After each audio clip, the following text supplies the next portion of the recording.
Here we go. It got quiet before I had to do that, though. All right, we'll start with the Pledge of Allegiance. I pledge allegiance to the flag of the United States of America and to the republic for which it stands, one nation, under God, indivisible, with liberty and justice for all. Thank you. And I will read the statement of acknowledgement in honor of Indigenous and diverse communities. We begin this meeting with the acknowledgement of and honor for the many legacies that have impacted our community, particularly those buried over time. Acknowledging truth is critical to building mutual respect and connection across all barriers of heritage and difference. Cheltenham Township stands within the Lenape. Okay, I got that right. The ancestral homeland of the Lenape civilization. Their people were and still are caretakers of this land and its rivers, and their legacy continues. We pay respect to their elders, past and present. Our community owes its existence and vitality to generations from around the world who contributed their hopes, dreams, and energy to making the history that led to this moment. Some were brought here against their will, some were drawn to leave their distant homes in the hope of a better life, and some have lived on this land for more generations than can be counted. Please take a moment to consider the many legacies of violence, displacement, migration, and settlement that bring us together. As a school district committed to fostering intellectual curiosity and discourse in the service of social justice, join us in uncovering such truths. Thank you. Mr. Swigart will provide the roll call. Thank you. Ms. Blitzstein? Present. Mr. Burdell Williams? Present. Mr. Epps? Present. Ms. Henry? Present. Ms. Lohman? Present. Ms. Mulhern? Present. Ms. Murphy? Present. Mr. Schultz? Present. Dr. Whiting? Present. Thank you, Mr. Swigart. Dr. Robinson will provide recognitions from the Glenside Elementary School. Welcome, Ms. Dr. Robinson. Good evening, esteemed school board members, Dr. Scriven, and the cabinet. Glenside Elementary School is excited to share samples of our student artwork from the 2023-2024 school year under the guidance of our art teacher.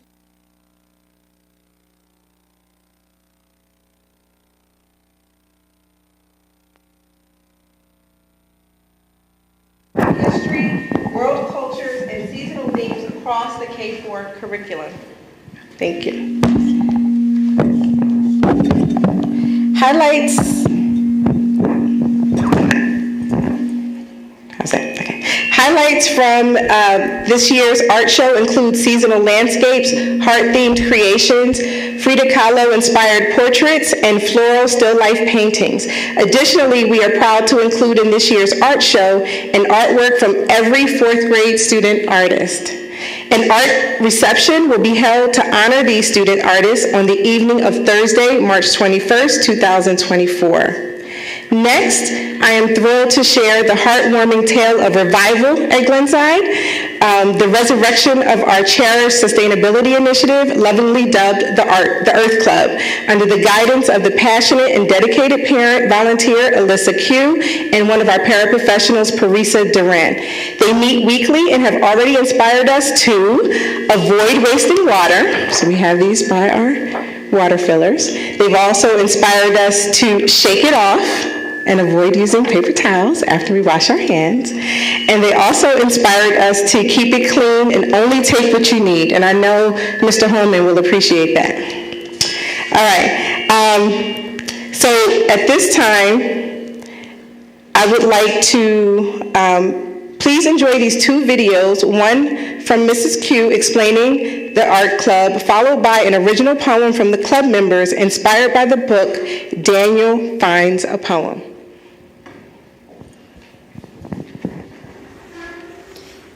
Hey everyone, my name is Alyssa Q. I'm a parent of a first grader at Glenside Elementary, coming to you from the Redwood Forest. Unfortunately, the kids are not here on a field trip. That would be pretty cool.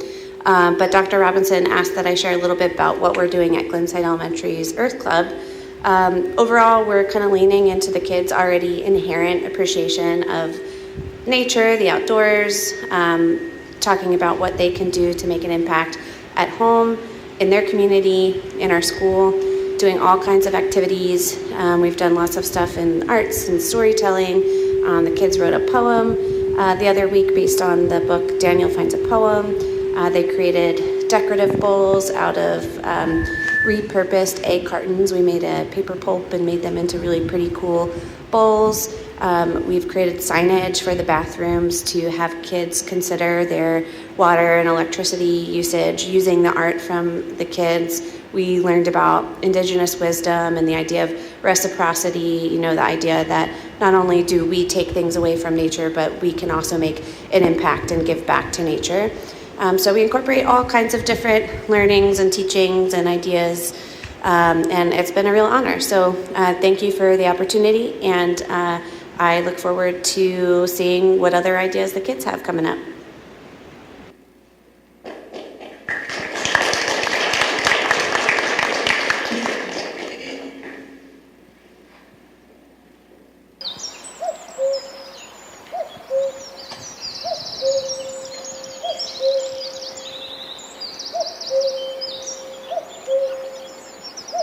Earth Club finds a poem.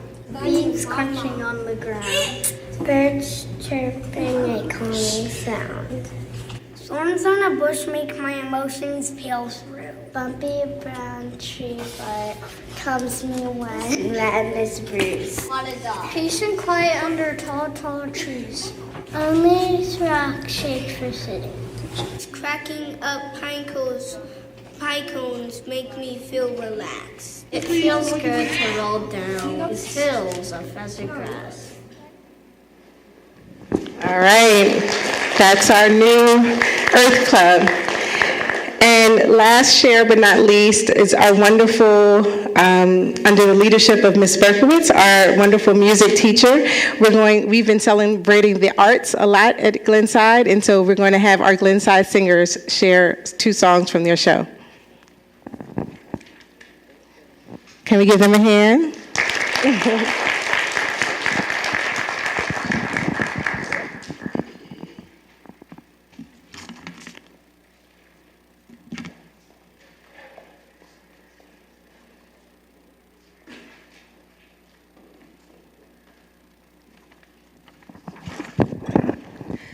The Glenside Singers recently performed in our 4th grade concert, which featured music from the movie The Greatest Showman. This movie tells the story of P.T. Barnum, who created the circus despite others often telling him that he couldn't do great things. This teaches us to always believe in ourselves. Furthermore, several members of, I love this because we thought we were facing this way and then we thought we were facing this way. It was like a whole musical. You guys did it beautifully. Thank you. This teaches us to always believe in ourselves. Furthermore, several members of the circus in the movie are very unique and often not treated kindly. They show society that they are worthy of respect and celebration. Our 2 selections from The Greatest Showman will be Tightrope and This Is Me. Our tightrope soloists will be Naomi Lichetto Patterson, Simon Powers, and Clara Burns. Enjoy our performance.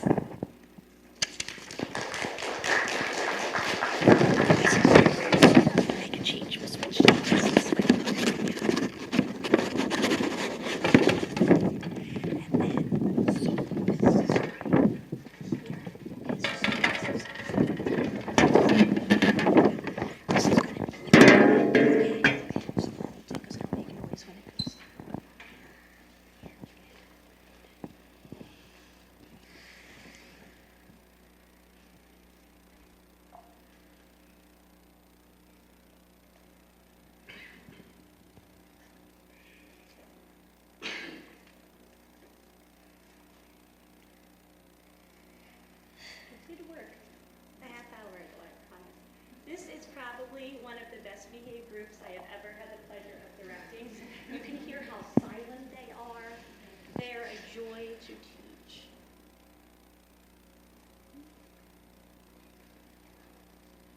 Aha, the caps lock is on.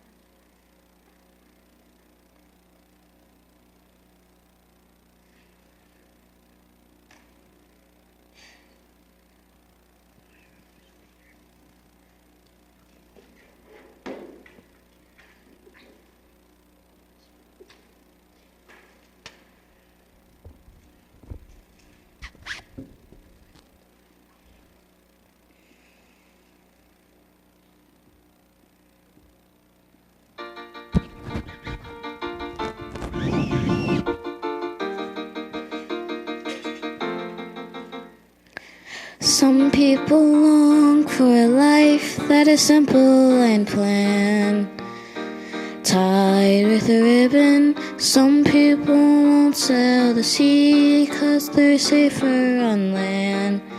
To follow what's written, just to be with you.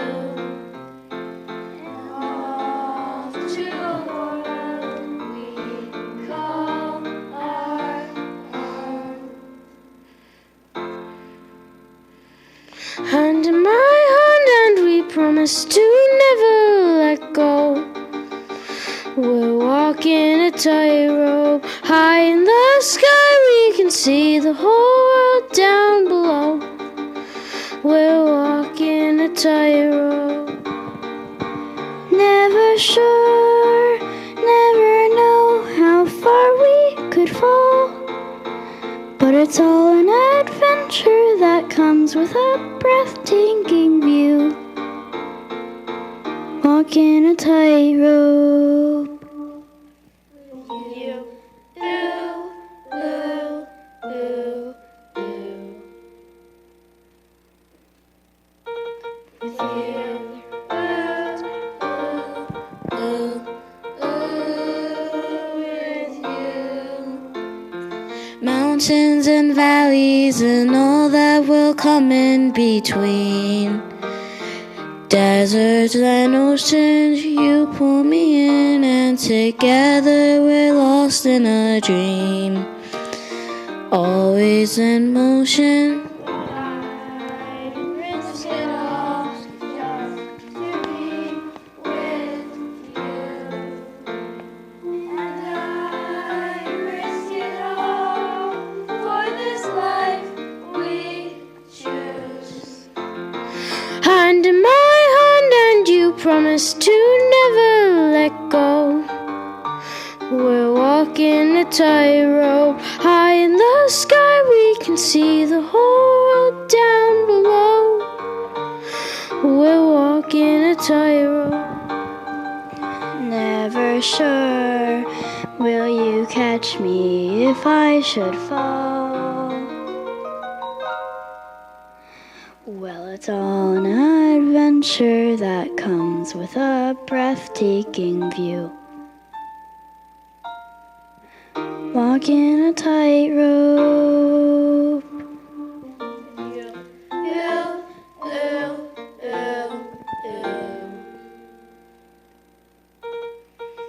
With you.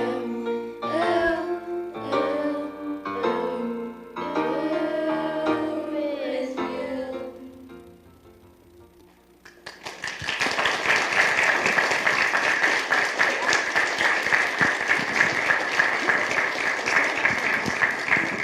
Great, guys.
Thank you, Dr. Robinson and students. Thank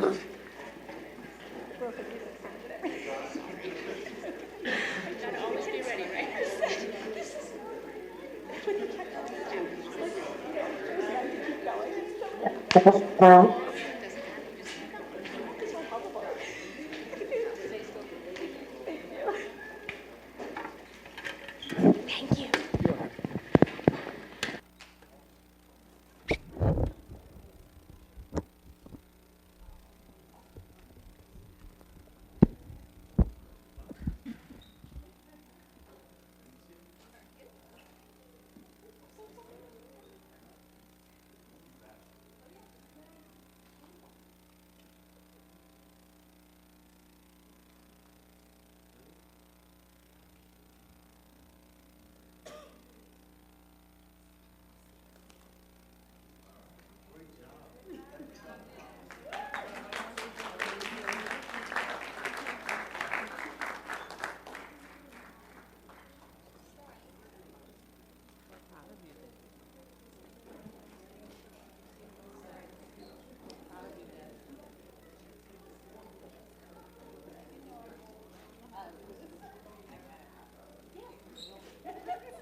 Our interim superintendent was so impressed with our board turnout.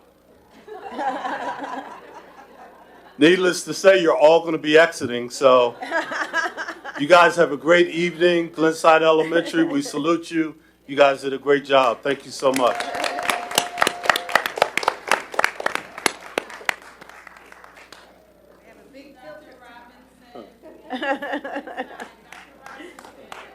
Yes.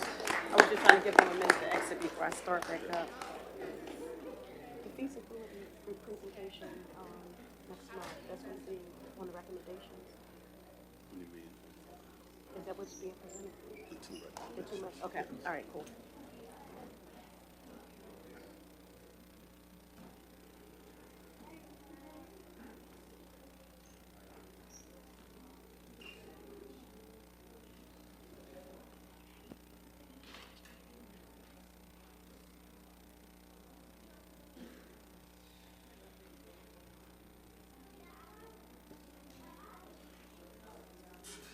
We're just giving a few minutes for the students to exit.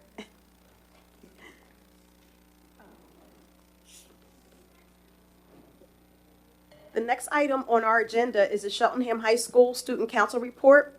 Emma Zabeiru is presenting that.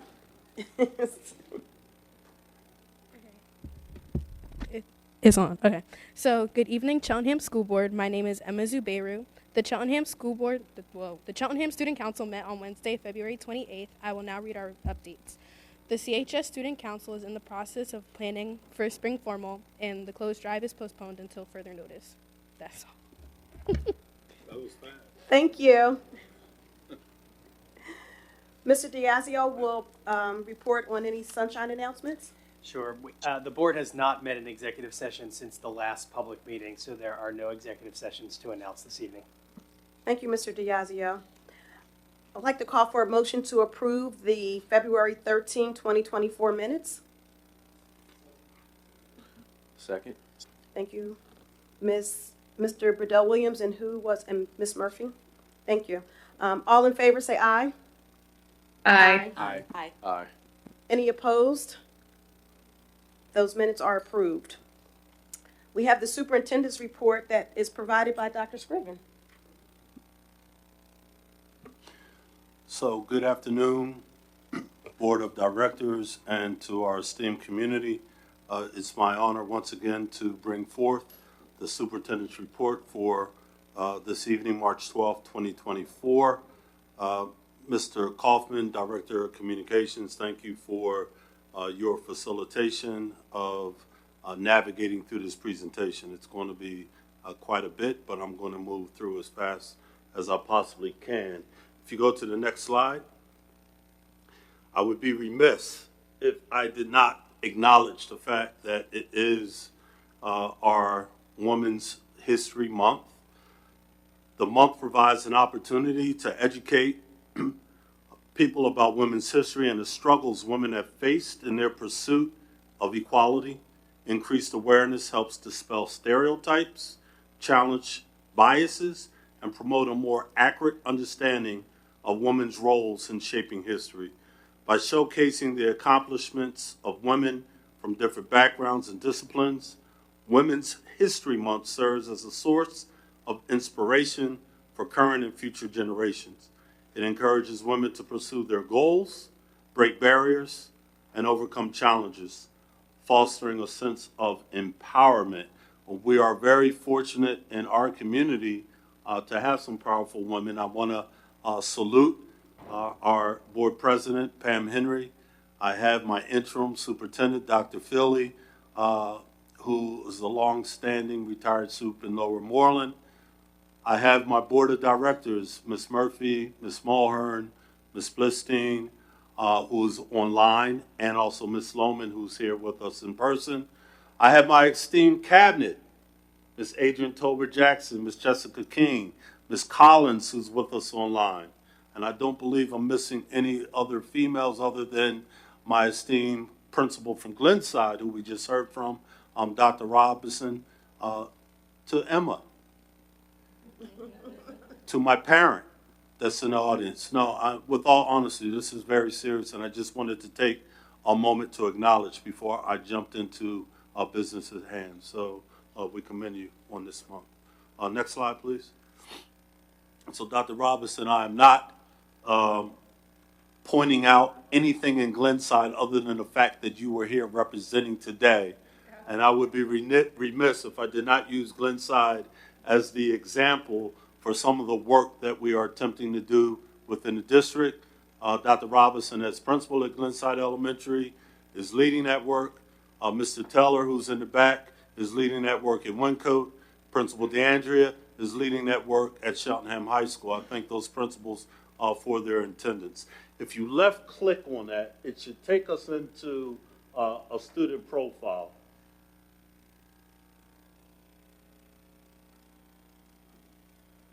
And you can just start to scroll through slowly. What we've done for each school is we've done a profile, a data profile for our schools. Keep going through. We can hold right there just for a second. We know our board loves to disaggregate data. We want to show you that we are presenting profiles that are doing exactly that when we are looking at proficiency by race. I'll keep going through. Keep going down. I'm just showing this is for math, this is for ELA. Keep going through.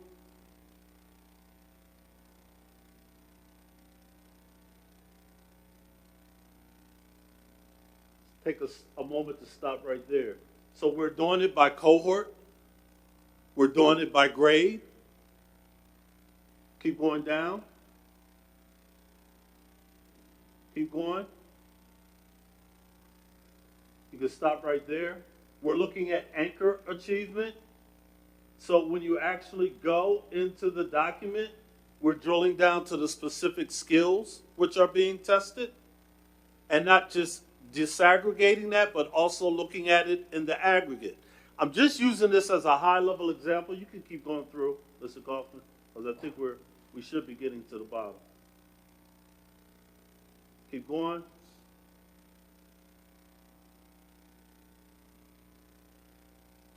I'm not expecting you to consume this information. That is not the expectation. The expectation is for me just to briefly speak around the why. This is information that we're doing as part of the framework for continuous improvement. Teachers are sitting at the table. They're analyzing the data.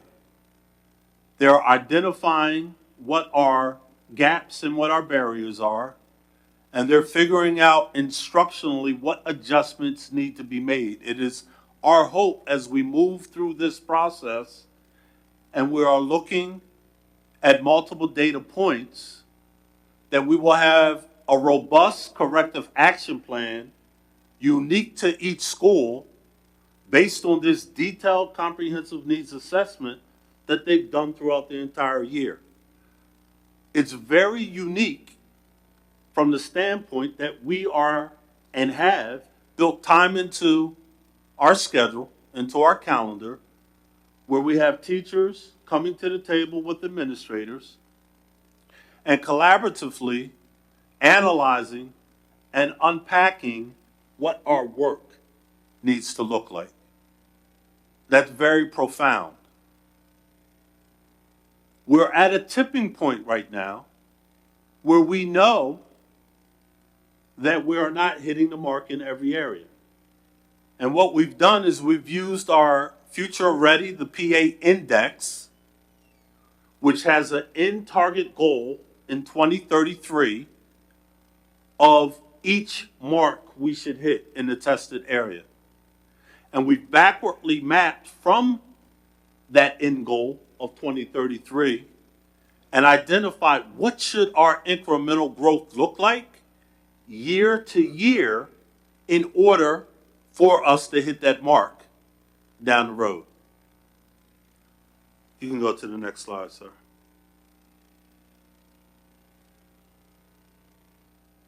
So I'm going to talk, and I hope this says practices in the 1980s. Yes, so I'm a 1980 graduate, 83 to be specific, from Cheltenham High School, as many of you know. I wanted to highlight what some of the instructional best practices were in the 1980s. You guys can see this displayed. Sit and get.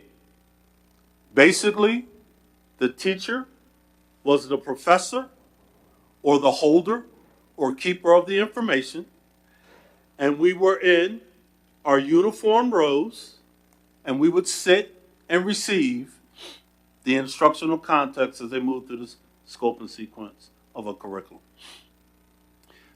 Textbook centric.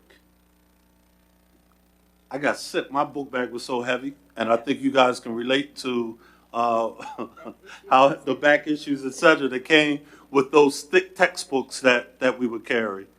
Rote memorization. That's the heavy part with literacy right now, right? And the shift that we're currently going through. Standardized testing emphasis, limited technology integration. We didn't even have a cell phone. So it's just showing you where we were and where we're going. And it's interesting with talking to Dr. Philly about this. The homogeneous grouping was huge. Next slide, please. So I hope the next slide shows you instructional best practices of 2020s or the 21st century. It's a total shift in paradigm. It is no longer a sit and get model, but the expectation is that students are owners and active participants in their learning. Diverse instructional resources. It's an expectations that students can see themselves in the curriculum. Critical thinking and problem solving. This also equates, and we're going to do a shift. It's not just K-12 for us now.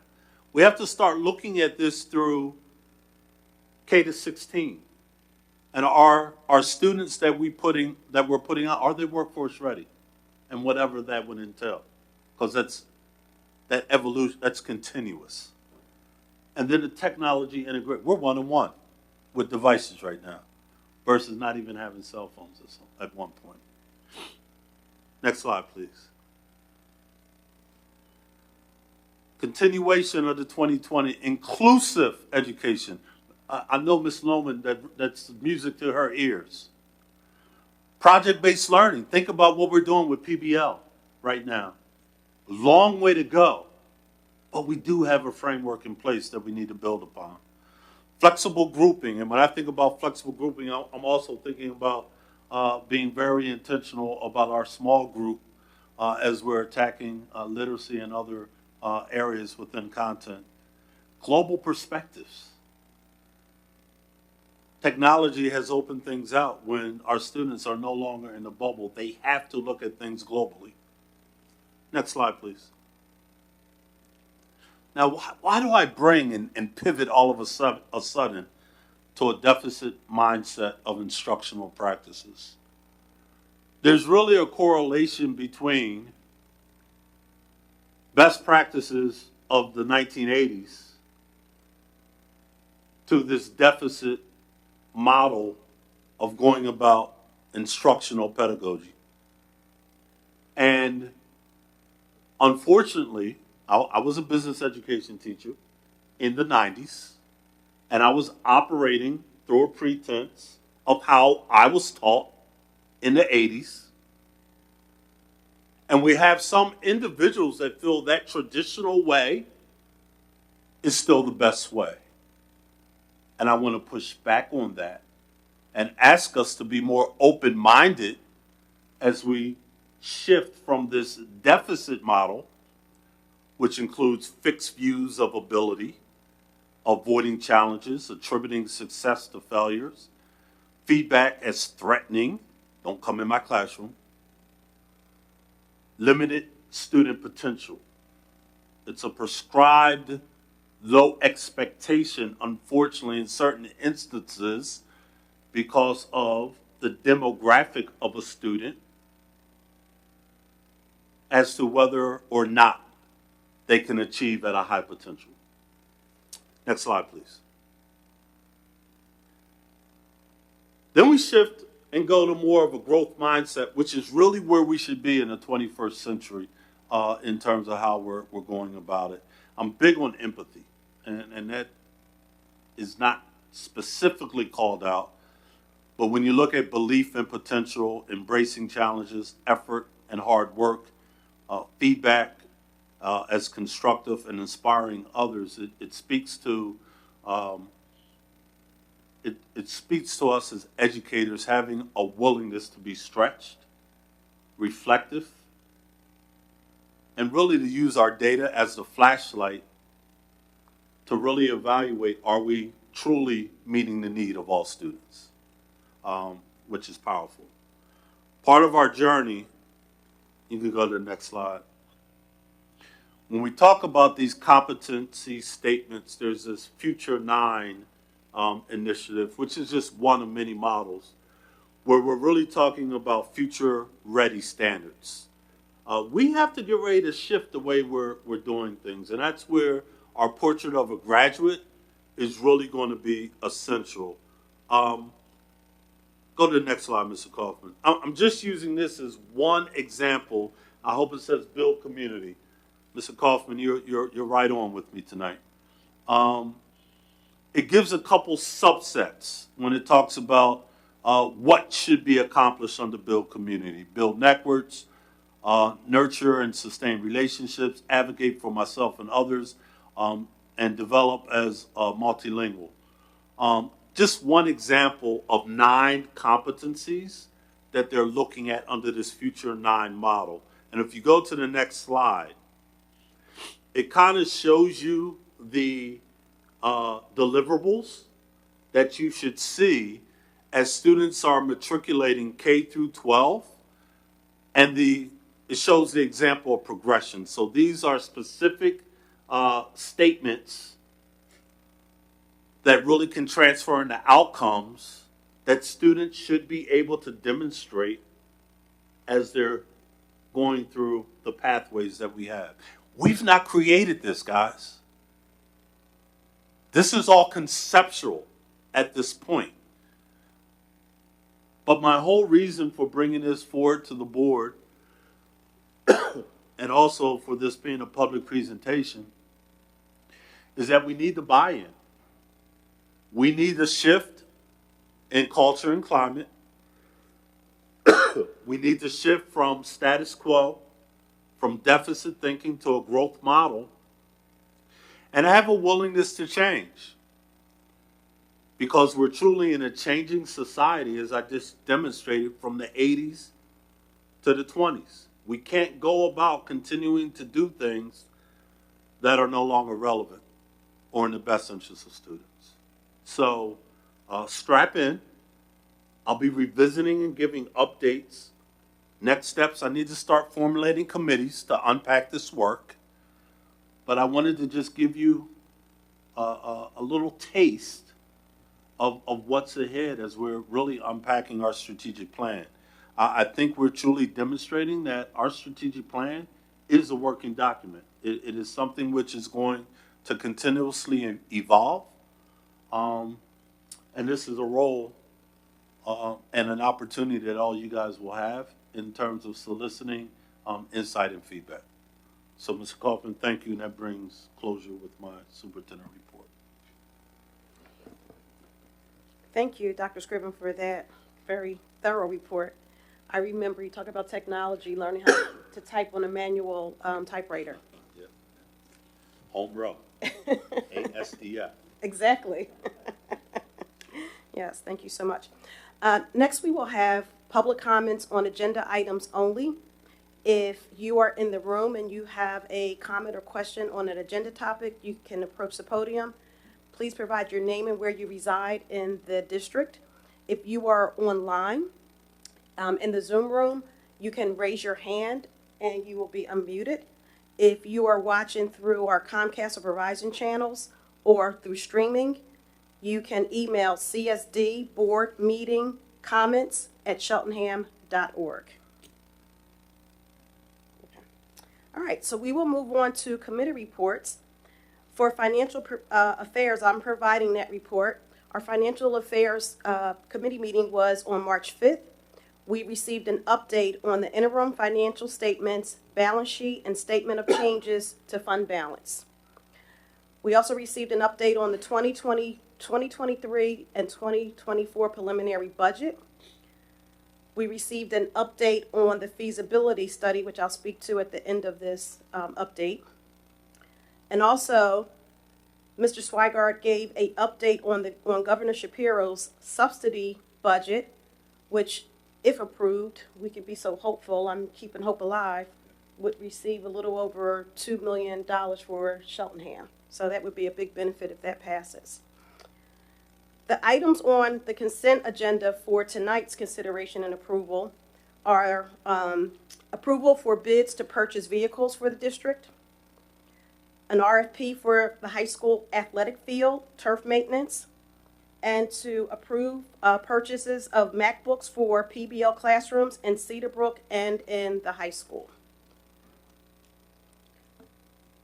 Additionally, we will be provided with a feasibility update on 2 recommendations for consideration at the April 2nd Financial Affairs meeting, which will take place at 7 p.m. That will be a hybrid meeting also, so I encourage everyone to attend. That meeting will provide some very valuable information on where the district is going in terms of our buildings and from a facilities perspective. And that concludes my committee update. Ms. Murphy will provide the Educational Affairs update. The Educational Affairs Committee met on February 20th. We had the opportunity to view the update of the strategic plan with a presentation that had a full overview, including progress on the 7 pillars. Our next meeting is March 19th, with a start at 6 o'clock for us to enjoy the Innovation in Action, hands-on interactive showcase of our students, with the regular meeting starting at 7 p.m. Thank you, Ms. Murphy. Mr. Burdell Williams will provide the update for Eastern Center for Arts and Technology. Thank you, Ms. Henry. The February Eastern Joint Operating Committee meeting was held on Wednesday, February 14th, 2024 via Zoom. We did not discuss any items that require board approval, but I will share a few key topics that were discussed for the awareness of the community and for the board. First, Student of the Month. Luckily, we had 2. It's a unique moment in time because we did not meet in January, so we had 2 Students of the Month. First, for January, Theodore Standelick Jenkintown High School senior was the January Student of the Month and was recognized for his outstanding work in Eastern's Collision Repair Technology program. Theodore is extremely active at Eastern. He was chosen to attend the Career and Technical Student Organization Leadership Conference, was a student volunteer at Eastern's Open House in March of 2023, last year's event, was a student speaker for the Eastern recruitment presentation at Jenkintown High School in both 2022 and 2023, and received the prestigious Director's Award at Eastern's Awards Night in May of 2023. After graduation from Eastern and Jenkintown High School, Theodore plans to attend Penn College of Technology in Williamsport to continue his collision repair education. Second, but not least, we heard an update that Jane Rickards, a Abington Senior High School senior, was the February Student of the Month and was being recognized for her outstanding work in Eastern's Robotics and Automated Technology program. She is a member of Skills USA, which is Eastern's student leadership organization, and was part of the team that participated in the chapter display competitions in 2023 and is competing again this year. Jane and a classmate received a silver medal in the Skills USA district competition for mechatronics.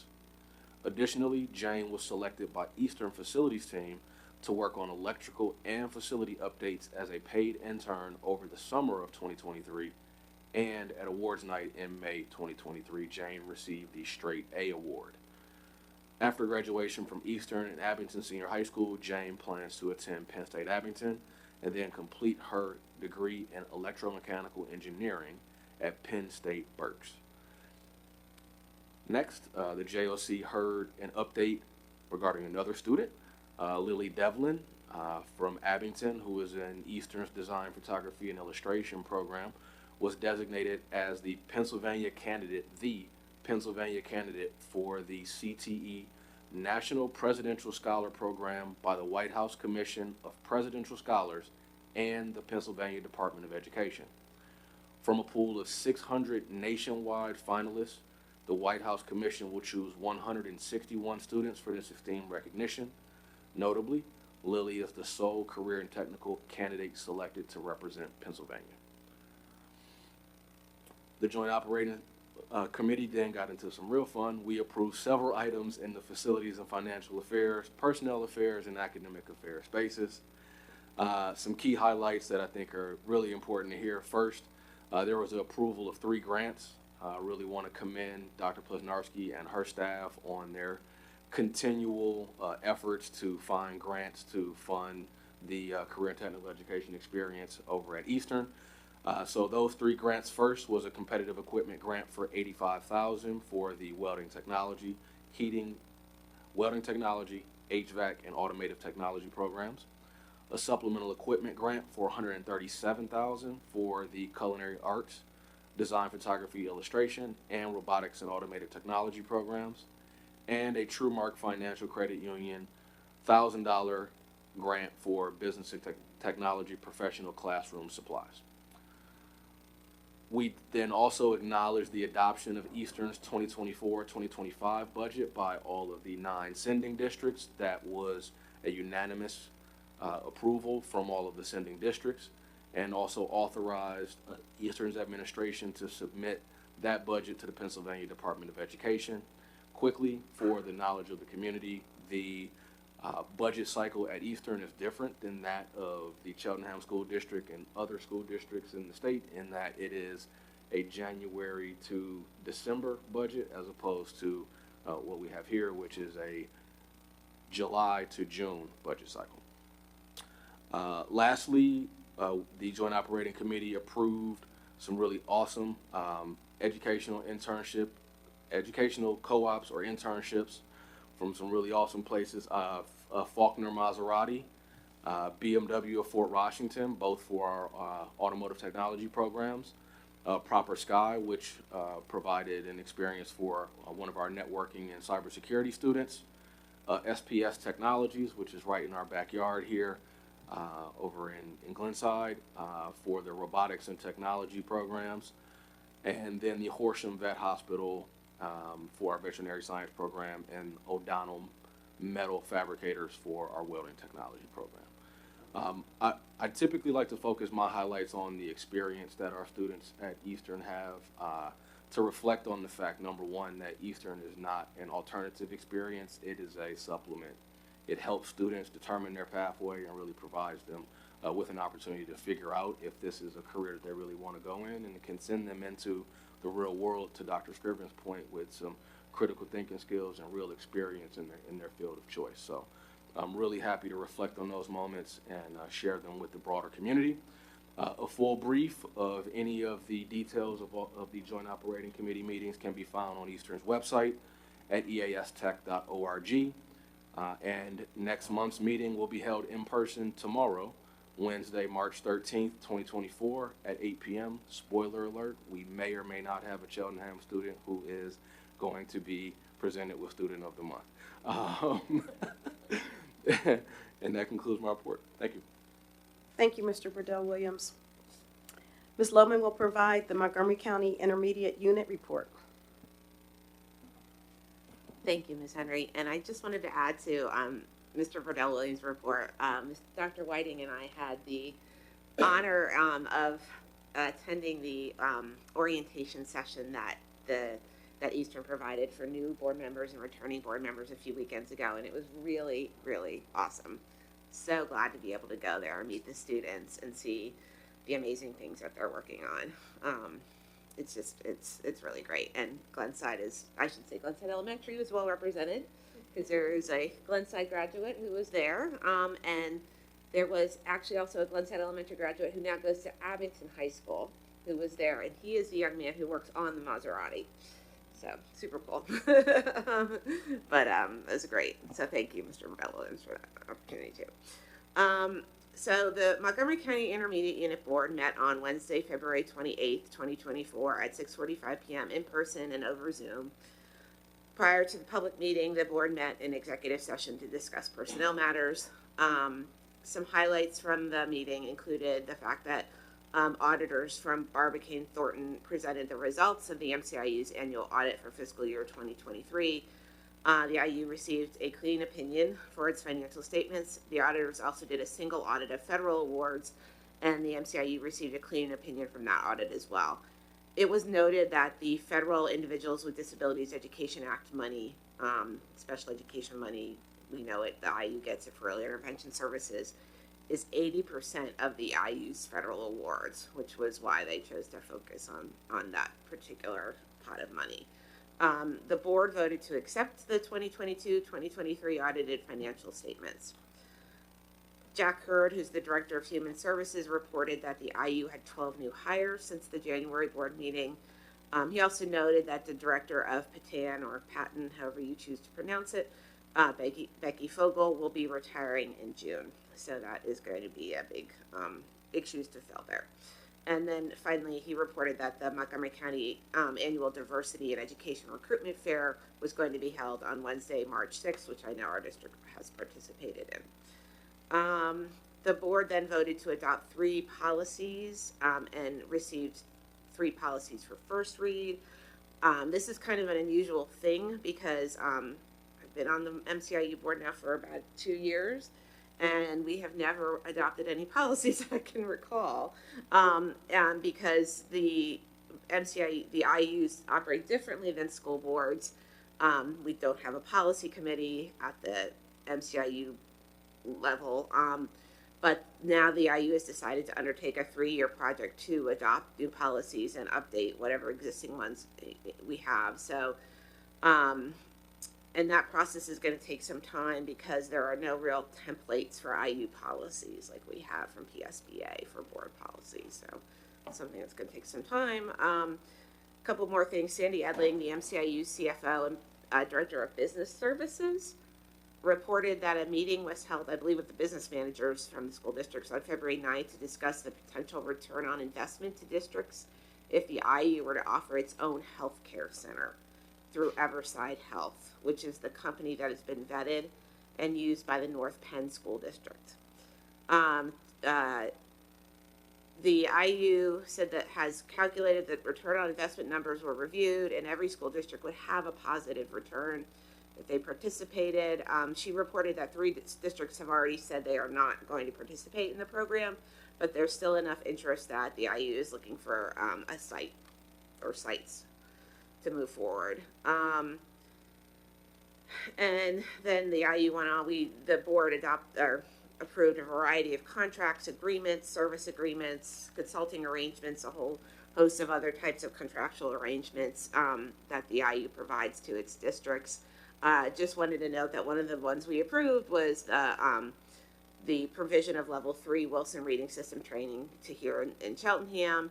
And then there were a couple of other discussions about some new programs that the IU is working on, including one they're still working on for students who have been expelled from their home district. These are regular education students, not special education students, that the IU would provide services to those students. They're working on a program. And then they're also opening an intensive autistic support program, and this were their IU's words, for children with behavioral issues in the warehouse space at the IU's Early Learning Academy in Norristown. Apparently there's enough of a demand for that. So the next MCIU board meeting is going to be Wednesday, March 27th. And this meeting actually will be all virtual. We will not be meeting in person. This ends my report. Thank you, Ms. Lohman. Facilities report will be provided by Ms. Blitzstein. Yes, thank you. The Facilities Committee meeting was held on March 5th, 2024 at 7 p.m. in person and over Zoom. And the following agenda items were discussed. Menu boards have been added to the high school cafeteria to communicate options to students. Repair of the air handler in the CHS main office was completed. It was a $15,000 repair, but it was fixed for $200 by Mr. Cochran, who has worked for the district for 16 years, demonstrating the importance of having knowledgeable staff. So a big thank you to Mr. Cochran for your clever thinking and effective execution. We received a sustainability update, ensuring that the high school's infrastructure is in line with modern standards and practices. And there was also some talk of reviewing our sustainability policy to ensure that plans with revision are aligned. We have recently replaced 3 mowers that were 13 years old. New signage was installed outside the admin building. And lastly, the township recently cleaned up Panther Road, which made a significant improvement in appearance. The board will see in the consent agenda a request from admin to approve the lowest responsible bid for the replacement of 2 pickup trucks with plow attachments. The full presentation may be found on the district's website homepage by clicking on the presentations tab. And next month's hybrid meeting will be held on April 2nd at 7 p.m. Thank you, Ms. Blitzstein. For liaison group, Ms. Mulhern will provide that report. Thank you, Ms. Henry. The liaison group met on Monday, February 26th at 8 a.m. with representatives from both the township and the school district present. We discussed several items, including the plans the district is making for our summer meal program, with lunch being available for free for students through age 18, both at schools where we have programming and hopefully at Lamont Community Center as in years past, as we work in conjunction with the district, with the township. Excuse me. There was acknowledgement from the township for Mr. Lytle, the principal at Myers Elementary. A longtime crossing guard, Mary Washington, passed away, and the tributes that the school and Mr. Lytle made to her were quite appreciated by everyone. We also had a update on a facilities conversation that occurred between the township and the district. The township manager and Mr. Swigert met just to touch base with where each entity is in their facilities and feasibility studies, so that we were, kind of on the same page about what we were each looking for going forward. And various announcements were shared about meetings and events in both the township and the district. Most notably is a public facilities meeting that's actually happening right now. So if you are listening to this meeting and you would like to go to another meeting, you can hop over to the township to hear their most up-to-date facilities presentation. And that concludes my report. Thank you. Thank you, Ms. Mulhern. Mr. Epps will provide a policy update. Thank you. Good evening, everyone. The Policy Committee last met on January 30th, 2024. As a result of that meeting, we have 8 second read policies on tonight's agenda that can be reviewed through our Board Docs website. And we will next meet on Tuesday, March 26, 2024 at 7 p.m. In the hybrid form at the Admin Building and streamed via Zoom. That ends the Policy Committee report for tonight. And Mr. Epps, thank you for that report, and you're up for the legislative report. That's right. As a representative of the Montgomery County School Board Legislative Committee, we meet almost every month to discuss proposed and adopted legislation and also issues requiring advocacy with our elected officials. And so during each legislative board meeting, I share pertinent updates on such topics.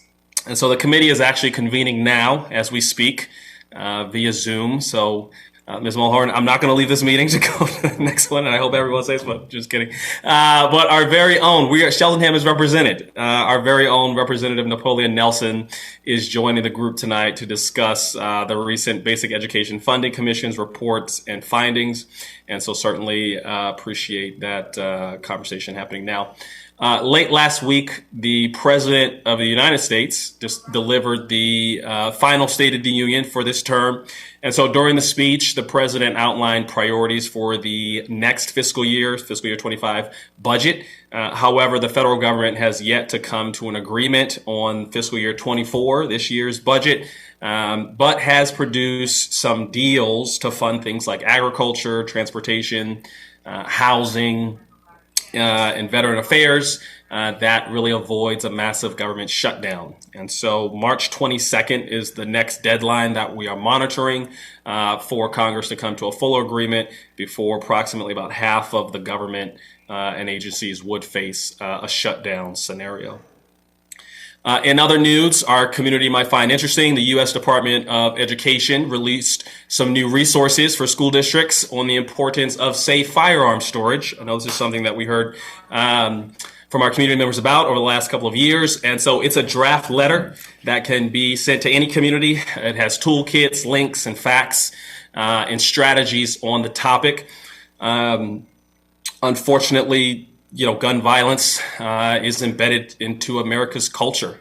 And we understand the emotional, physical, and spiritual pain that overwhelms its victims. And so myself, I am a responsible gun owner. I use a fingerprint lock for safe storage. I've adopted strategies that are shared through the resource. And I encourage everyone else who is our in community who may own a firearm to do the same.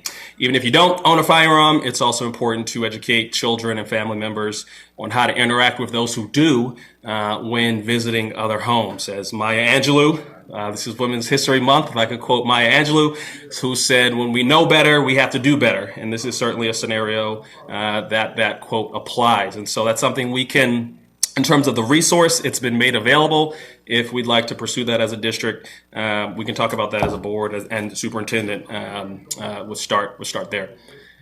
For our Commonwealth, that ends the federal updates. For our Commonwealth, after the February 6th budget address by the governor, each Commonwealth department provides materials and a deeper analysis of that proposal to the General Assembly. And so the Department of Education hearing was on February 27th, and it focused on really how to respond to the Supreme Court's school funding lawsuit that declared the Commonwealth is not meeting its constitutional requirement to adequately fund public schools. And so the governor has proposed $19 billion in total spending for the Department of Education. It represents about a $1.1 billion increase year to year, which includes last number I'll share now, which includes about 872 million of that 1.1 billion. So a hefty amount is really dedicated to address the chronic underfunding and inequity. And so as you heard a little bit earlier tonight, previously reported as well, Cheltenham's allotment would increase by about $2.4 million total. And that's because the governor's proposal takes into account how much a district is underfunded by setting an adequacy target that each district should receive. And then further, the proposal accounts for how much a community funds schools through local property taxes. And so Cheltenham is really would benefit from, because really we have a local tax burden that is being recognized, and there's some data that shows how great that burden is. And so if the General Assembly does not come to an agreement on increasing education to adequate levels, it could go back to the court for further intervention. But right now, really the conversation is centering on how much is enough, how much is adequate, and how much the Commonwealth can invest without exhausting things like reserve funds or significant increases to taxes. And so that's really at the crux of the conversation right now. We'll continue to track and advocate appropriately to ensure Cheltenham's perspective and needs are understood, and that our district is a partner in advancing toward equitable funding.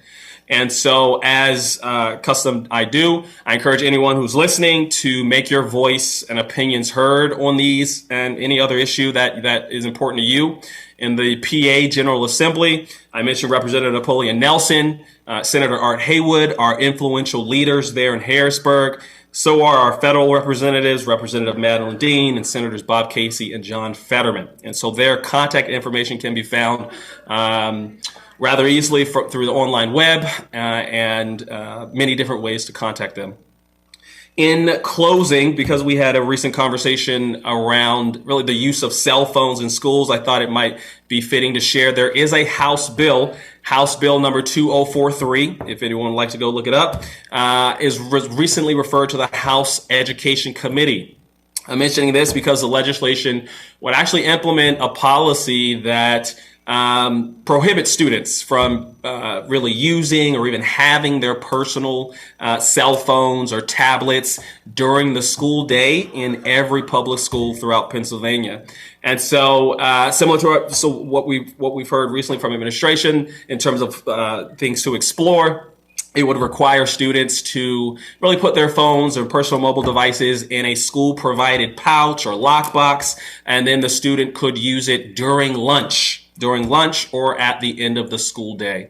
And so obviously this would apply to personal mobile devices, no devices that are provided by the school for things like translation services or medical conditions, that of an individual or a close family member, if a student is a member of a volunteer fire company. So there's been some scenarios that have been thought through in terms of some exceptions to that rule, but certainly something that we want to track, given it would have influence over Cheltenham and our public schools. So again, that is referred to the House Education Committee. So that is in the early stages of becoming or being under consideration in the House. If it's approved by the House, it would have to also be approved by the Senate and then signed by the governor to become law. And so we're not quite at that stage yet, but certainly something to monitor. So with that brings my report tonight to a close. Thank you, Mr. Epps. Our next agenda item is the approval of the consent agenda. Can I have a motion to approve? So moved. Is there a second? Second. Open the floor to the board for any comments. Ms. Henry, I have one And comment. I'm sorry, Ms. Mulhern? Yes, just quickly, I know that we will have a time later in June to celebrate all of our retirees, but we do have 4 on the agenda tonight, and all of them, I think 3 out of the 4 have been with the district for over 20 years, 1 just under, so that's significant amount of time that these folks have dedicated to our students and our schools. And I can speak personally on behalf of one of those teachers, Mrs. Oliver Davis, who goes by Ms. OD to her students, and my daughter has her right now. And if you want to talk about making science engaging and hands-on for students, she is doing an amazing job, and we will miss her. Thank you, Ms. Mulhern. All right, all in favor? Miss Henry, can you hear me? I can hear you now. Ah, great. Sorry, I don't know if you could see my hand. I figure you can. I had one brief comment, if I could. Okay, go ahead, Mr. Schultz. Sure. It's not listed in the consent agenda, but Ms. Mulhern mentioned Ms. Washington, the crossing guard at Myers, and I believe she was a township staff person, so wouldn't be listed in our agenda, but I wanted to recognize her in this meeting. She had been the crossing guard at Myers for a very long time.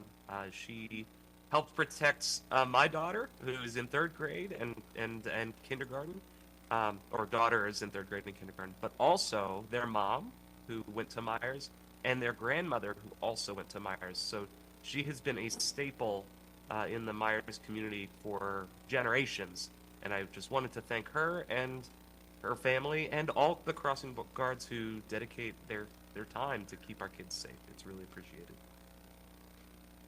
Thank you, Mr. Schultz. Any other comments before we go into the vote? All right. All in favor, say aye. Aye. Aye. Any opposed? Aye. Thank you. Any opposed, say nay. I'm an aye, and the vote carries.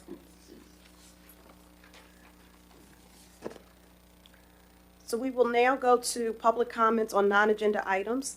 Again, if you are in the Zoom room, you can use the raise hand tool. If you are in the audience here, you can come up to the podium. Please state your name and where you reside in the district.